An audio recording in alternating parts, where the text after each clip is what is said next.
मुख्यमंत्री देवेंद्र फडणवीस ने कहा, महाराष्ट्र में हमने कभी जाति आधारित राजनीति नहीं की। ओबीसी, मराठा, धनगर या गोबारी सभी समाजों की समस्याओं को समझने और उनके समाधान के लिए हमने निरंतर काम किया है। यह महाराष्ट्र छत्रपति शिवाजी महाराज की विरासत से जुड़ा है, जहां ओबीसी और मराठा दोनों समुदाय एक ही परंपरा के प्रतीक है। छत्रपति शिवाजी महाराज ने ही महाराष्ट्र को गुलामी की जंजीरों से मुक्त कराया था। अब समुदाय के बीच चल रहे विवादों को समाप्त कर सबको साथ मिलकर आगे बढ़ाना चाहिए। मग इतर सगळे समाज असो, आपण सगळे हे छत्रपती शिवरायांचे मावळे आहोत। छत्रपती शिवरायांनी 18 पगड जातींना सोबत घेऊन त्या ठिकाणी स्वराज्याची निर्मिती केली आणि त्या ठिकाणी हा एकोपा होता, सगळे लोक सोबत होते। म्हणूनच छत्रपती शिवाजी महाराजांचं स्वराज्य हे या देशामध्ये आपल्या सर्वांचं पहिलं असं राज्य ठरलं की ज्याने गुलामगिरीच्या बेड्या तोडल्या। गुलामगिरीच्या बेड्या जर तोडायच्या असतील तर समाजातले वाद दूर करावे लागतील आणि सगळ्या समाजांना एकत्रितपणे पुढे न्यावं लागेल।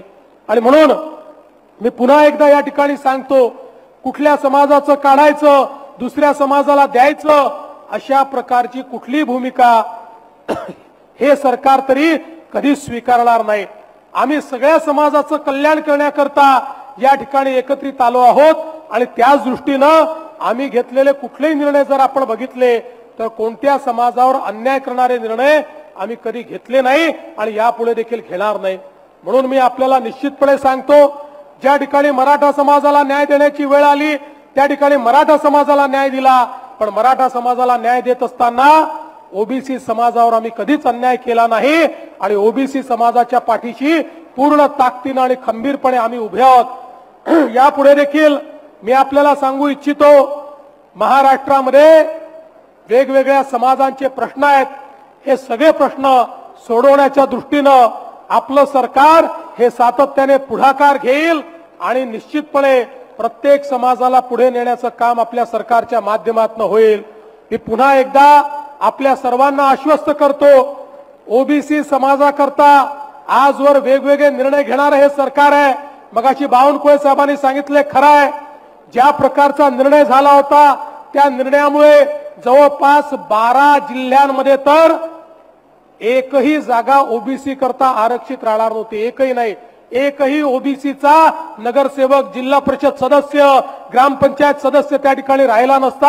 आम्ही सुप्रीम कोर्टामध्ये भांडून त्या ठिकाणी बाजू मांडून संपूर्ण 27% आरक्षण परत आणलं आणि आज महाराष्ट्रामध्ये आता ज्या निवडणुका होऊ घातलेल्या आहेत या निवडणुकांमध्ये प्रत्येक जिल्ह्यामध्ये 27% ओबीसीच्या आरक्षणासहितच या निवडणुका या ठिकाणी पार पडतील आणि आमच्या ओबीसी समाजाला त्या ठिकाणी राजकीय आरक्षणापासून वंचित ठेवण्याचं जे काही षडयंत्र झालं होतं त्यातनं बाहेर काढण्याचं काम हे आमच्या सरकारने या ठिकाणी केलं आहे।